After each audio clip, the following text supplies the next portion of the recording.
Regardez cette plantation de palmiers à l'huile. On y voit des arbres morts, des arbres malades, et globalement des arbres différents par leur forme et par leur taille.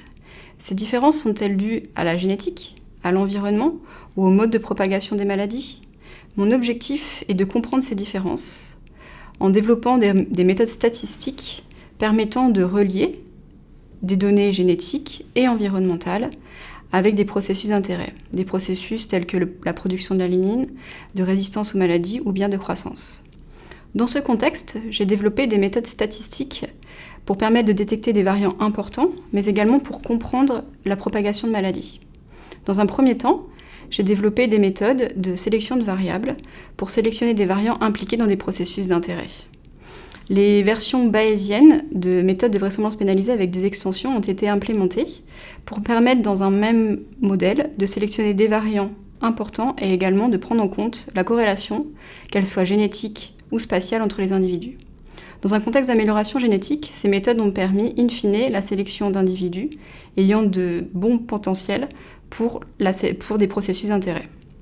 Dans un second temps, j'ai développé des méthodes pour comprendre la propagation dans l'espace et dans le temps de maladies infectieuses. Des modèles bayésiens hiérarchiques ont été implémentés pour permettre de comprendre les mécanismes sous-jacents aux maladies et également de prédire de nouvelles infections à moyen et long terme. Ces méthodes ont permis de mettre en évidence des dynamiques temporelles qui peuvent être différentes d'un lieu à l'autre, des dynamiques spatiales qui évoluent au cours du temps. Elles ont également permis de mettre en évidence l'impact du voisinage, notamment en intégrant le statut des voisins à des temps ultérieurs. Ces travaux sont le résultat de collaborations avec des chercheurs, des biologistes, des statisticiens, au travers de projets en Amérique du Sud, en Amérique du Nord, en Afrique et en Asie. Nous travaillons également ensemble pour élaborer des enseignements et des formations au Nord et au Sud.